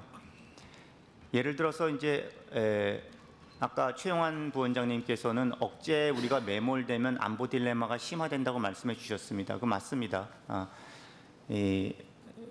그런데 저는 억제에도 항상 말씀드리듯이 아주 나쁜 억제가 있고 덜 나쁜 억제가 있다고 생각해요. 우리가 억제를 포기할 수 없지 않습니까? 북한이 이제 핵 능력을 갖고 있는 마당에 우리도 우리 그것을 대응할 수 있는 억제력을 갖춰야 되는데 이게 군비 경쟁을 굉장히 가속화시킨다거나 또는 한반도의 군사적 불안정을 야기시키는 그런 억제는 자제하고 오히려 어떤 쌍방 억제가 그냥 안정적으로 작동하는 그런 수준의 억제력은 우리가 높이고 이럴 수도 있다고 봐요. 그러니까 쉽게 말씀드리면 예를 들어서 우리가 우리 군에서 얘기하는 3축 중에 선제 타격 개념이 포함된 어떤 킬첸 이런 것도 하나의 축으로 되어 있는데 이런 선제 타격 또 거기에 또 같이 해서 또 참수 이런 것들은 적절한 방식과 계기를 통해서 우리가 이런 것을 하지 않는다는 것을 좀 명확하게 또 이제 북한한테 메시지를 줄 필요가 있다고도 보이고요.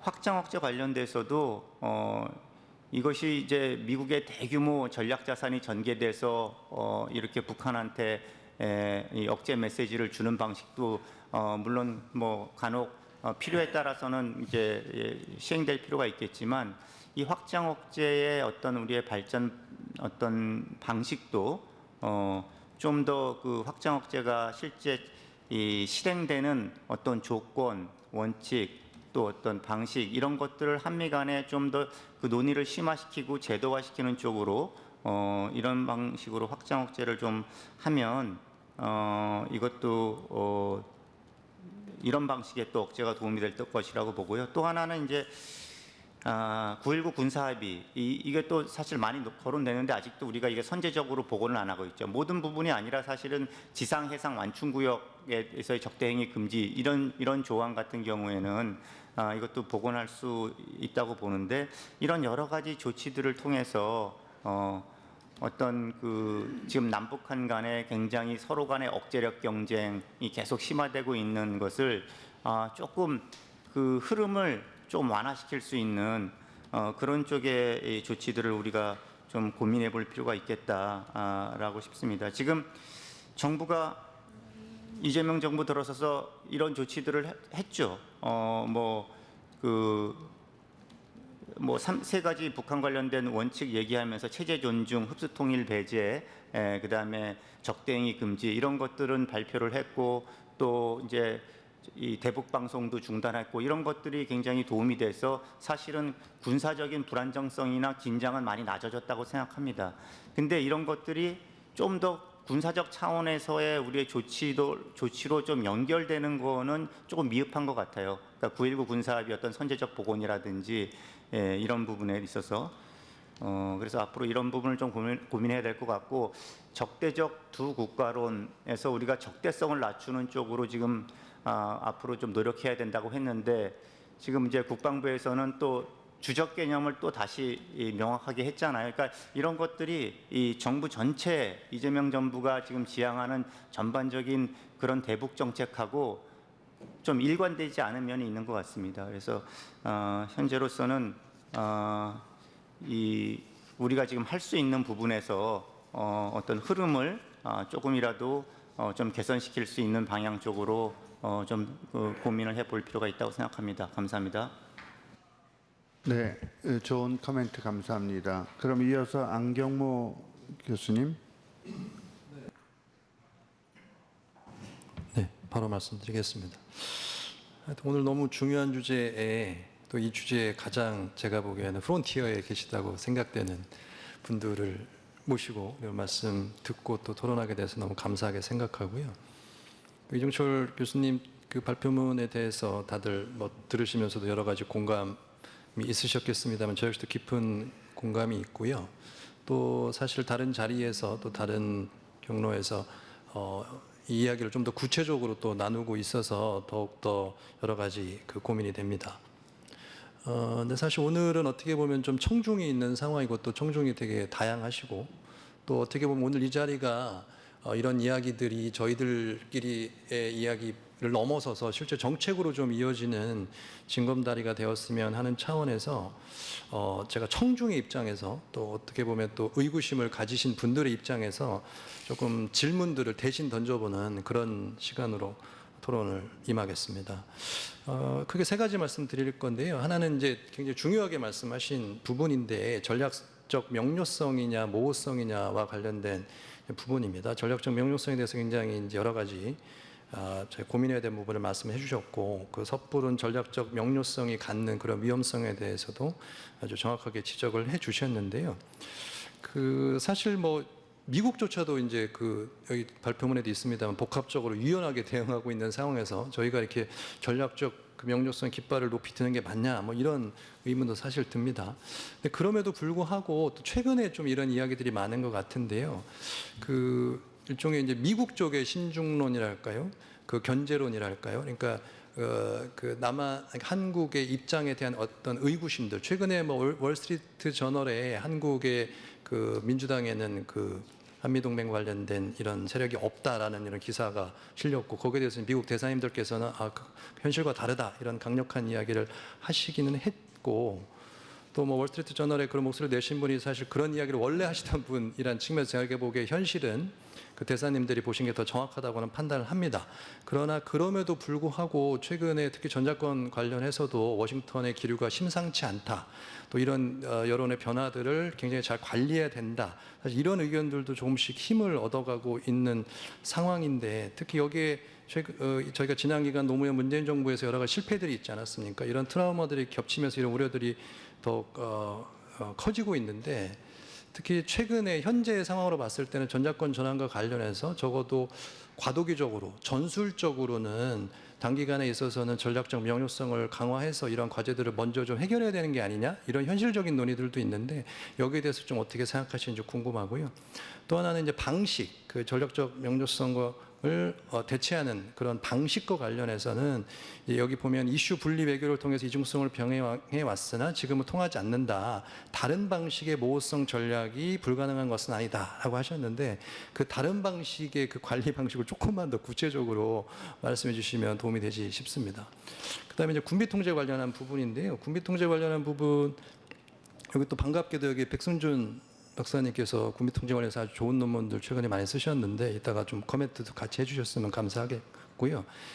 크게 세 가지 말씀드리겠습니다. 그 일방적 선제적 조치들에 대해서 말씀을 해주셨는데 사실 이게 저 역시도 굉장히 중요하다고 생각합니다. 근데 다만 이게 이제 전통적 군비 통제론에 있어서는 어떻게 보면 다수설이라고 할까요? 주류설이라고 보기는 조금 어려운 부분들이 있습니다. 특히 이제 저는 이제 국방부에 있으니까 그런 전통적인 그런 견해들에 가까운 분들과 이야기를 하게 되는데 그 9.19 군사합의에 대한 다양한 논란들에서도 보셨겠습니다만 사실은 그런 분들은 굉장히 엄격한 상호주의의 관점에 서 계신 분들이 많거든요.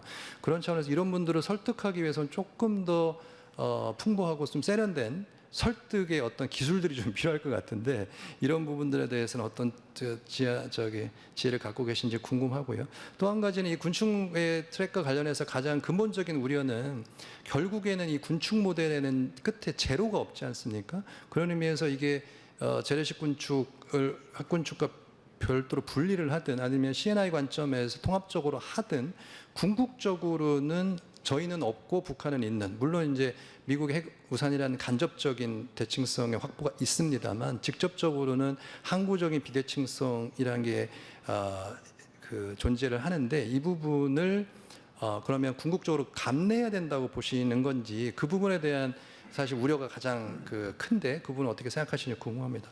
세 번째는 사실 이거는 그 여기 세 분의 발표문 아까 이옥 교수님께서 말씀하신 그 부분하고도 다 연결이 되는데요. 제가 작년에 국제정치학회에서 여기 김정석 박사님하고도 얘기를 나눴었는데 그러니까 개별적 과제가 아니라 이 과제들의 구조와 상관관계와 관련해서 가장 중요한 부분은 일종의 트릴레마 상황인 것 같아요.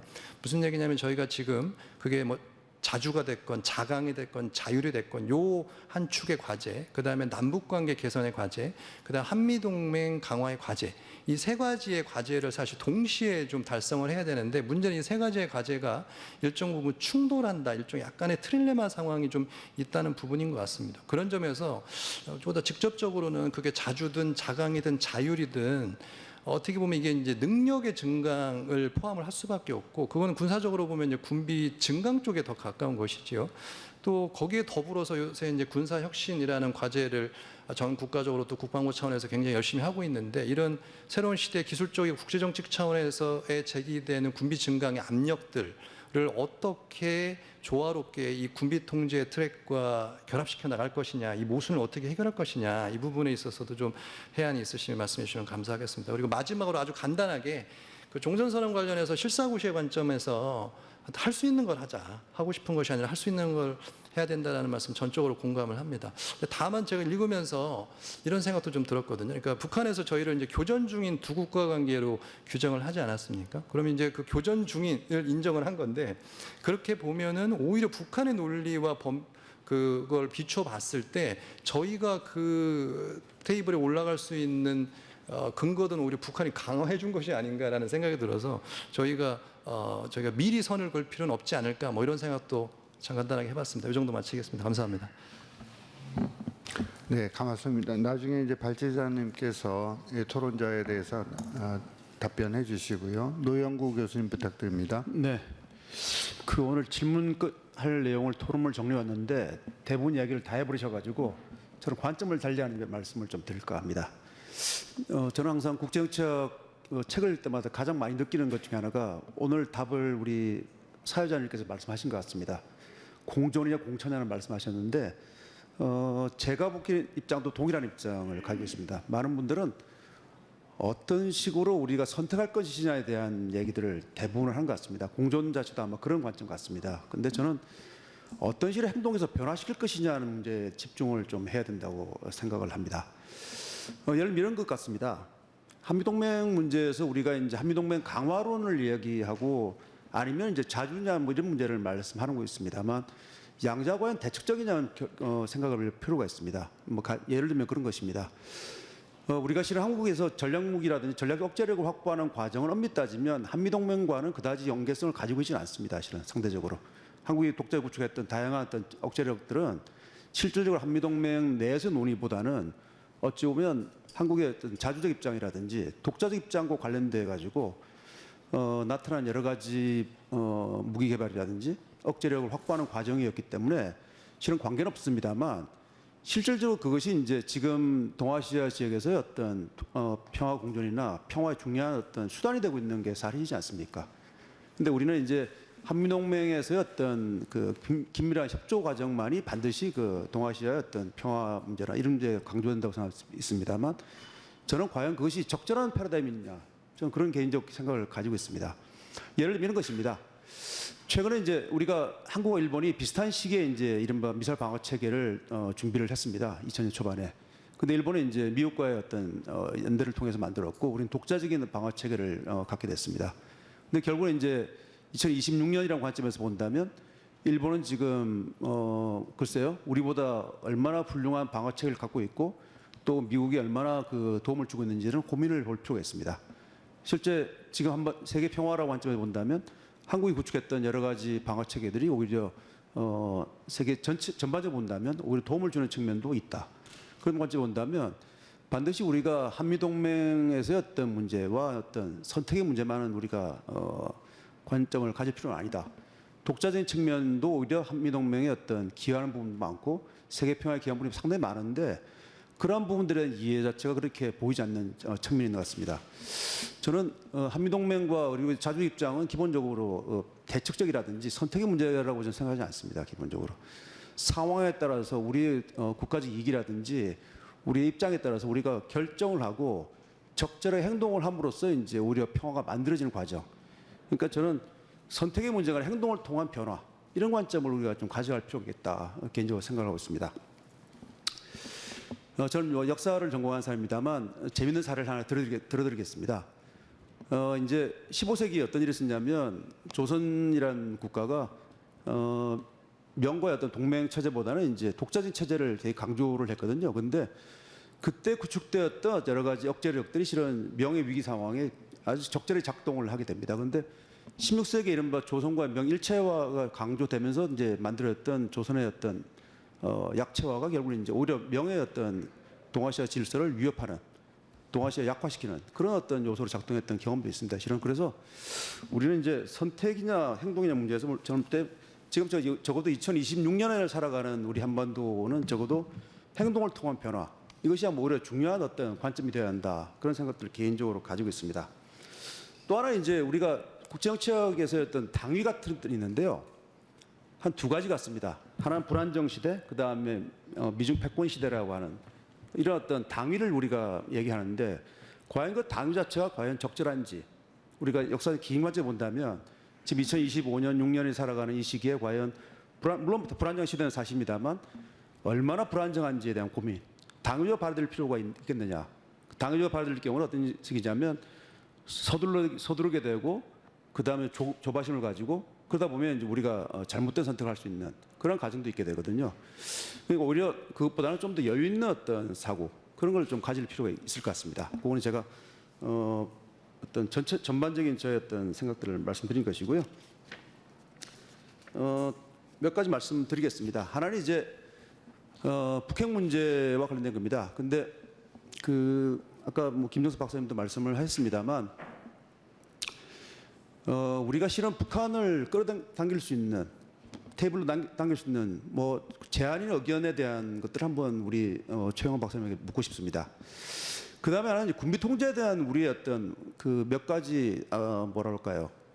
잘못된 어떤 견해가 있는 것 같습니다. 지금 이제 보수 입장에서는 어떤 관점이 있냐면 군비 통제는 기본적으로 약자의 어떤 주장 또는 애원 이런 관점에서 접근하는 경우가 많이 있는데, 군비 통제라고 하는 것은 엄밀히 따지면 무력을 통하지 않고 상대를 어찌 보면 약화시키거나 고립시키거나 어떤 이렇게 보류시키는 그런 강력한 힘을 갖고 있는데, 우리는 군비 통제에 대한 관점 자체가 굉장히 소극적이라고 관점을 가지고 있거든요. 근데 군비 통제의 과정은 오히려 우리가 무력을 통하지 않고도 강력하게 우리의 입장을 강화시킬 수 있고 상대를 약화시킬 수 있는, 간단히 말해서 우리가 팔다리를 내주고 상대의 어떤 중심을 이렇게 얻을 수 있는 그런 관점인데, 대체로 본다면 우리가 평화를 바라보는 우리 태도에 본다면 평화는 기본 약자의 논리라고 생각합니다만, 지금까지 세계 역사를 쭉 본다면 평화는 강자의 특권이라고 볼 수 있는데, 항상 우리는 평화를 바라보는 태도는 항상 약자의 논리라든지 그런 관점입니다만, 정확히 본다면 평화는 강자만 할 수 있는 특권이다. 그런 관점에서 우리가 평화를 바라보는 새로운 생각 자체의 변화가 있을 것 같습니다. 세 번째 말씀하셨습니다만, 이 한중일 정상회의 뭐 이런 어떤 기본적으로 냉전의 지정화보다는 이제 한중일 정상회의라든지 아니면 다자 소자 협력을 강조해야 한다고 말씀을 하셨는데, 현재 과연 우리가 할 수 있는 구체적인 어떤 실용 외국 카드는 어떤 것이 있는지에 대해서 한번 구체적으로 접근할 필요가 있을 것 같습니다. 예를 들면 이런 것입니다. 우리가 한미일 안보 협력 같은 경우는 군사적 협력만 있는 것이 아닐 수가 있을 것 같습니다. 예를 들면 아주 낮은 단위 아니면 뭐 다양한 층의 경제든지 방산이든지 협력이 있는데, 그 과정에서 상대를 경우에 따라서는 도와줌으로써 상대가 그 잉여 자산을 이용하여 군사를 강화하거나 또 여러 가지 수단을 사용할 수 있는 방법도 있는 것 같습니다. 따라서 한중 안보 협력 자체를 국방의 측면만 보지 마시고 조금 더 넓힐 필요가 있겠다. 구체적으로 그런 관점을 제가 가지고 말씀드리고 있습니다. 마지막인데요. 최근에 많이 쓰는 용어 중에 하나가 자강이라는 용어가 있는 것 같습니다. 그런데 예전에는 항상 우리가 자력이란 말을 많이 썼죠. 우리가. 근데 그전엔 자주란 말을 썼는데, 이게 세 가지 관점이 좀 있는 것 같습니다. 자주란 거는 의지의 문제가 있는 것 같고요. 자력국방이라는 것은 자주국방을 저지하기 위한 일종의 군에서 만든 논리였거든요. 근데 자강이라는 논리가 다시 반복된다는 걸 볼 때 저는 약간 우려스러운 측면이 있습니다. 무슨 얘기냐면, 아까 좀 전에도 우리 김정수 박사님 말씀하셨습니다만, 자강에 대한 논리를 말하는 순간 그때부터 다시 또 다른 때 군비 경쟁의 가능성이 있기 때문에 자강이라는 관점보다는 이 자강이라는 관점에 매몰되어서는 안 된다. 요즘 이상하게 자강이라는 말을 많이 쓰더라고요. 자강의 확보, 자강을 통한 일을 하고 있는데 자강이라는 관점은 오히려 저는 그 관점보다는 우리의 의지를 통한 어떤 상황의 변화 이런 관점에서 좀 접근하시는 게 좋겠다. 그래서 저는 자강이라는 용어도 과연 오늘날 상황에서 적절한 용어냐 한번 이 용어적 관점에서 한번 판단해 볼 필요 있겠다. 그런 생각을 갖고 있습니다. 네, 이상입니다. 네, 토론 감사합니다. 저희가 시간이 이제 얼마 남지는 않은 것 같습니다. 그래서 아마 점심 시간이 1시간으로 책정돼 있어서 급한 것 같습니다. 그러니까 오늘 발제자께서 한 2분 정도씩 좀 토론해 주시고 혹시 플로어에서 있으면 한 분 정도 질문을 받고 그걸 마무리하겠습니다. 이수영 박사님. 네, 짧게 이야기하겠습니다. 공동안보의 출발점은 우리 인식의 전환이에요. 인식의 전환. 그래서 연태까지 우리는 평화와 안보, 저는 이제 그 국가안보 패러다임인데 일단 평화를 위해서는 안보력 강화, 그러니까 이게 선안보 후평화인데 공동안보는 어떻게 하면 평화와 안보가 같이 갈 것인가. 그러니까 문제의식이 틀려요. 같은 군사적 조치를 이야기하더라도 우리가 어떤 관점에서 이야기하느냐 틀리기 때문에 사실은 공동안보로 우리가 한반도 평화안보를 이야기할 때는 우리의 인식, 기존 인식을 바뀌어야 되고 두 번째 이 공동안보에서 제일 저도 핵심이고 저도 고민하는 게 아까 이제 이정철 교수님이 소개한 쿠찬의 논리인데 일방적인 선제적 평화 조치를 무엇이냐. 그러니까 우리가 공동안보 차원에서 한반도 평화안보를 위해서 일방적이고 선제적으로 평화 조치를 한다. 가장 높은 수준에 있는 게 뭐냐면 북핵 인정한다. 가장 높은 수준에서는. 그러면 가장 낮은 수준에서는 뭘까 그러면 국가 정책의 말을 신중하고 조심스럽게 해야지 돼요. 그래서 뭐 주적, 참수작전. 우리가 북한을 주적으로 규정을 하면은 대한민국 전투력이 강화되나요? 이거는 상대방의 감정을 긁는 이념적 어프로치예요. 엄청나게 잘못된 거예요. 냉전 시대도 세계 주요 국가들의 국방백서에 어느 나라 국방백서에도 주적이라는 표현을 안 써요. 구체적으로. 예를 들어서 제가 이정철 교수님을 이 친구하고 나하고는 주적이라 해봐. 관계 자체가 복원될 수가 없는 거예요. 말 자체를 어떻게 보면 우리가 일방적인 선제적 평화 조치의 가장 낮은 수준은 국가의 국방 정책을 표출하는데 언어, 말을 가장 낮은 수준에서 잘 일관되게 관리해야지 되고 현재까지 우리가 나름대로 나온 게 30년 이상 남북관계에서 9.19 군사 합의가 그나마 평화 조치는 한데 그것도 사실은 남북 간의 정치적 신뢰관계 없는 상태에 나오기 때문에 깨지기 쉬운 유리잔에 불과하고 결과도 역시 그렇다 이런 얘기예요. 그래서 앞으로는 우리가 고민할 거는 일방적인 선제적 평화 조치 이것이 공동안보의 가장 핵심이다 그러면 이거의 매트리스를 우리가 어떻게 짤 것인가. 가장 높은 차원에서는 그래 북핵을 인정한다. 그 낮은 단계는 북핵을 공식적으로 인정 안 하더라도 북한의 핵 능력을 인정한다. 그러면서 가장 낮은 수준에서는 북한을 바라보는 우리의 말을 전략적으로 관리할 필요. 뭐 참수작전이라든가 주적이라든가 이거는 우리의 그냥 감정 배출 그 이상도 이하도 아니에요. 이것이 국방력의 강화가 되냐? 절대로 강화가 안 됩니다. 군인들한테 북한은 우리의 주적이라고 교육시킨다고 국방력이 강화되고 주적이라는 표현을 안 쓴다고 국방력이 약화되고 그렇지 않다는 얘기예요. 그래서 이 매트리스를 우리가 어떻게 짤 것인가를 고민해야지 되고 그런 의미에서 제가 첫 서두에 초대장이고 후속 조치로 이러한 논의가 한국 전문가, 학계, 시민단체에서 보다 더 활성화되면 점진적으로 어떤 변화가 저는 있을 거라고 생각합니다. 이상입니다. 다음 이어서 이정철 교수님.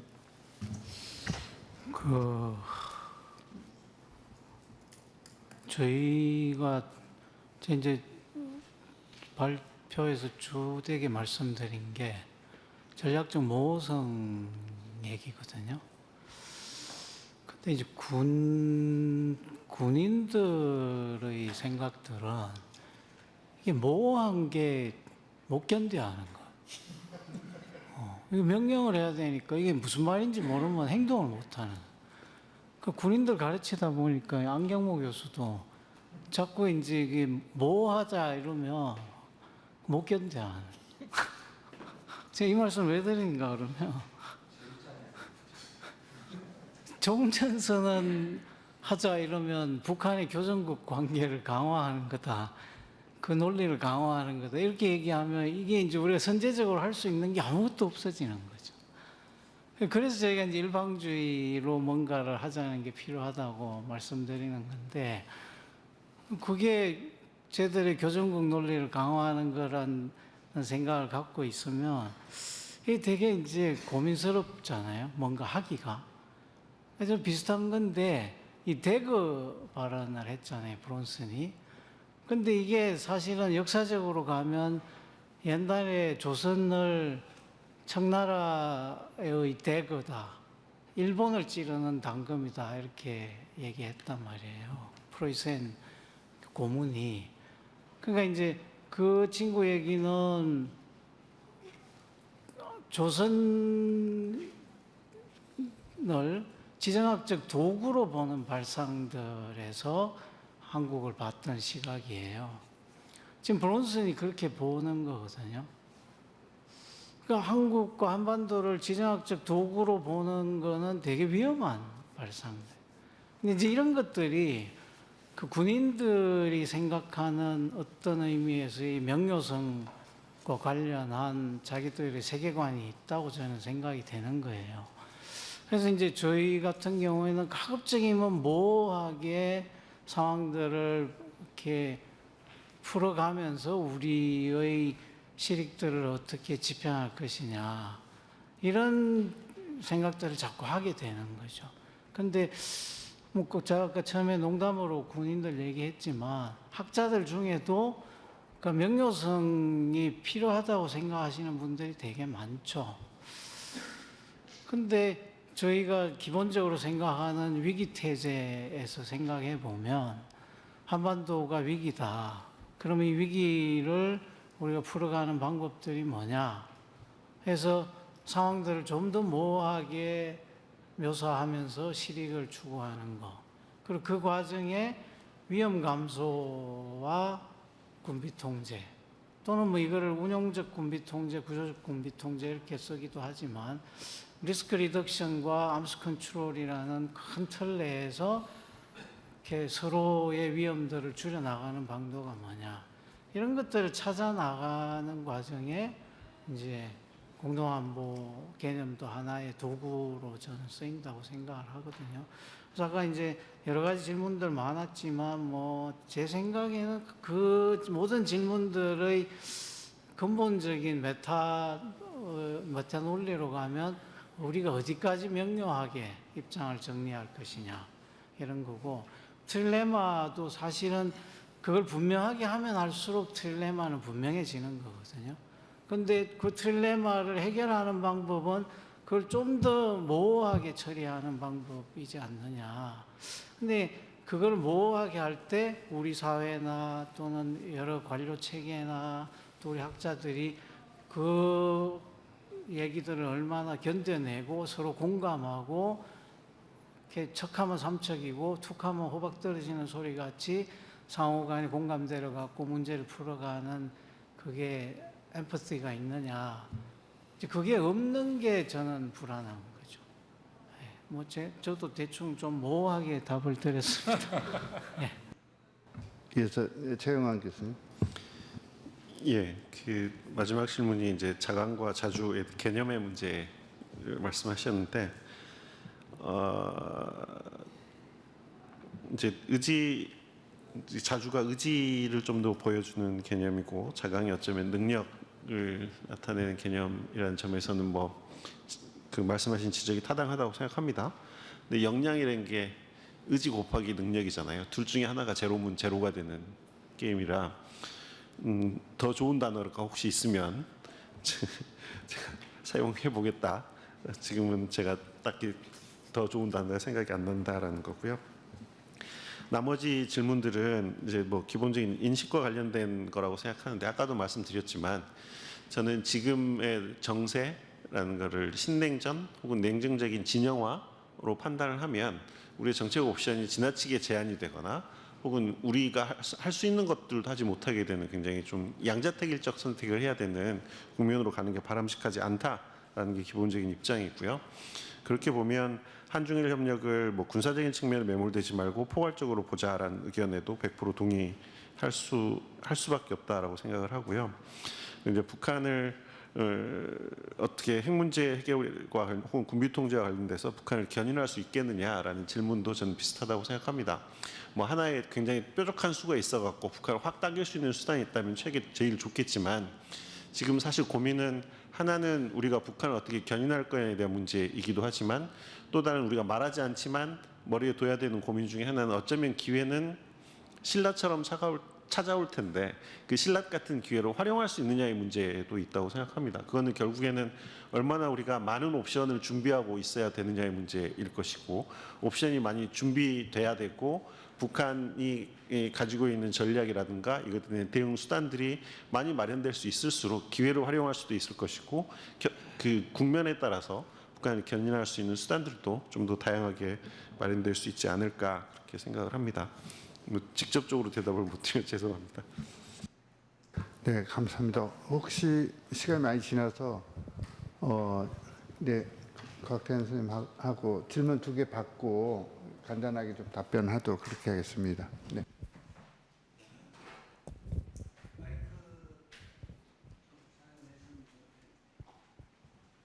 네, 예. 먼저 제가 30분 늦게 와서 죄송합니다. 특히 이수영 박사 논문을 듣고 싶었는데 못 들어서 어쨌든 그 세 분 발표자 그리고 세 분 토론자 이 우리 똑같은 고민을 내가 하고 있기 때문에 참 이 패널의 그 중요성 때문에 내가 왔습니다. 여러분들 젊은 친구들 위해서 내 이름은 곽태환 한반도 미래 전략 연구소 이사장이고 우리 주로 정책 포럼을 개인적으로 우리 연구원에서 운영하고 있습니다. 내가 그 시간이 없기 때문에 내 고민과 여러분 고민하고 똑같아요. 같기 때문에 뭐 다 동의하고 토론자 견해는 마찬가지인데 내가 세 가지 아직도 고민하고 풀리지 않아 가지고 말씀을 드리고자 합니다. 첫 번째는 우리 정부가 지금 주창하고 있는 한반도 평화 공존 정책의 구체적인 방안이 없다는 데 대해서 상당히 유감스럽게 생각하고 있어요. 빨리 우리가 이것을 만들어야 되겠다. 내가 문의한 바에 의하면은 전혀 연구 안 하고 있다 그러더라고요.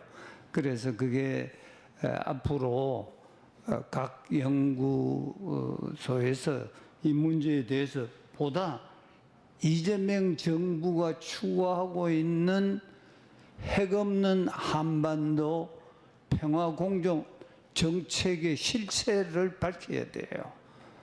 그것부터 먼저 밝히고 뭐 군축을 하든지 뭘 하든지 일방적인 방안을 추진해서 그런 새로운 패러다임이 구성된 다음에 거기에 따라 가지고 우리가 단계적으로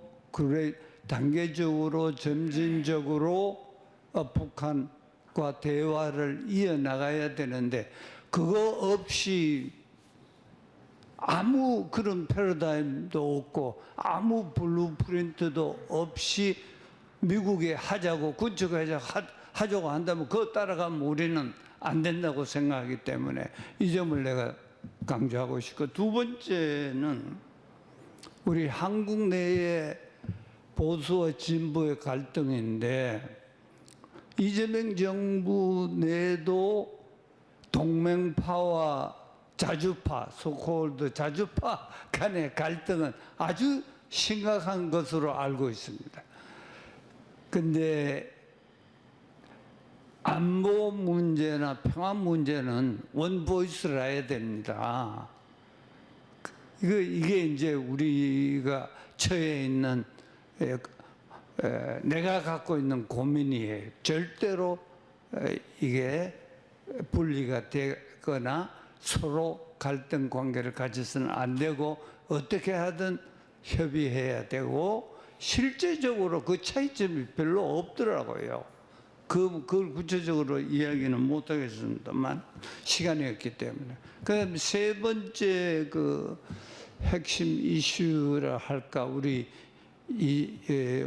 현 정부가 갖고 있는 거는 북한의 적대적 대남 정책입니다.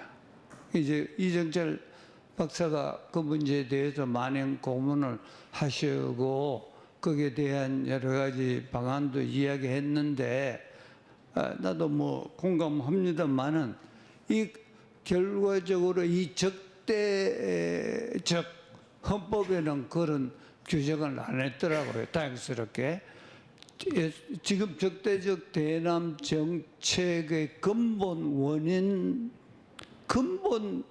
원인을 이해하고 북한이 주장하는 근본적 해법을 모색하는데 우리가 정책을 만들어 가지고 이제 거기에 대해서 대응을 해야 되겠다 하는 그 점이 내 고민이고, 여러분들도 시어링했으면 좋겠고, 우선 북한이 주장하는 근본적 문제가 뭔가부터 우리가 핵심적으로 연구해서 그에 대한 정책 대안을 마련해 줬으면 고맙겠습니다. 이상입니다.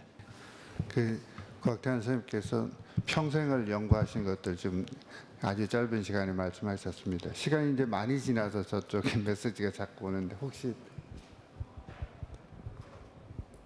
예, 안녕하십니까. 통일연구원에 있는 백승준이라고 합니다. 제가 아주 짧게 질문을 드리자면요. 아까 이정철 교수님이나 다른 선생님들께서 그 상호적인 형태의 군비 통제가 어려우면은 일단 우리가 일방적인 조치를 취해야지 이제 이게 관리가 된다라고 말씀하시는데, 저는 그거 못지않게 중요하다고 생각하는 게 약간 로키로 가야 되는 게 굉장히 중요하다고 생각합니다. 왜냐하면은 북한이 사실 두 국가론을 만들어낸 게 이유가 있는 거잖아요. 흡수 통일에 대한 경계심도 있고 거기에 저항할 수 있는 능력이 없다는 게 있기 때문에, 그래서 우리가 군사적 운용과 관련해 가지고 북한에게는 보이지만 우리 내부에서는 그렇게 크게 광고하지 않는 조치를 과연 취할 수 있는지, 그리고 만약에 거기에 대해서 북한이 상응하는 조치를 취한다고 하더라도 거기에 대해서 크게 정부 차원에서 대응하지 않고 조용히 그냥 양쪽에서 신뢰관계가 형성되는 거를 이제 조용히 기다릴 수 있는 게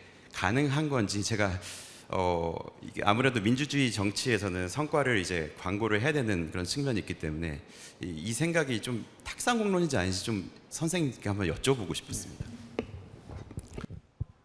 네, 선생님께 여쭤보는데 제가 시간을 드릴 수는 없고, 제가 작년에 정년을 했는데요. 제가 어디 원로 자문회의를 가면 제일 막내더라고요. 통일부 고위 원로 자문회의도가 막내고, NK 포럼 고위급 포럼에 가면 제일 막내라서 그 들은 얘기가 좀 있어서 두 분 이제 질문에 답변하면서 그냥 마무리하도록 하겠습니다. 그러니까 이제 오늘 사실 한반도 평화공존과 안보는 이게 동전의 양면과 같은 것이고 이걸 결합하는 것이 이제 한국형 방식의 모색이 필요하다는 데는 넓게 공감하신 것 같고요. 우리 큰 주제가 뭐 패러다임의 전환 이런 얘기를 하셨는데 패러다임은 경로 의존으로부터 극복해서 차선을 바꾸는 일인데요. 이게 지금 차선을 바꾸는데 집중하고 있는 건지 아니면 경로 의존적으로 가고 있는지에 대한 혼란이 좀 생기니까 곽태현 선생님께서 말씀하신 것처럼 블루프린트가 뭔지에 대한 모호성이 자꾸 생기는 것 같습니다. 그래서 오늘은 이제 학회에서 하는 회의이기 때문에 정책 논의를 조금 넘어서 이거를 우리 학계에서 조금 이론적인 공론화를 시도하는 데는 크게 의미가 있다고 생각하고요. 그 안에 이제 공동 안보도 있고 전략적 자율성도 있고 뭐 두 국가 이후의 남북 관계, 뭐 군축 이런 논의가 저는 조금 이론적인 공론화를 만들어가는 게 중요하다고 생각합니다. 지금 이재명 정부가 집권 2년 차를 맡고 있는데 방금 이제 곽태현 선생님께서 말씀하신 것처럼 거버넌스 연구할 때 정책 행동이라는 표현을 쓰는데요.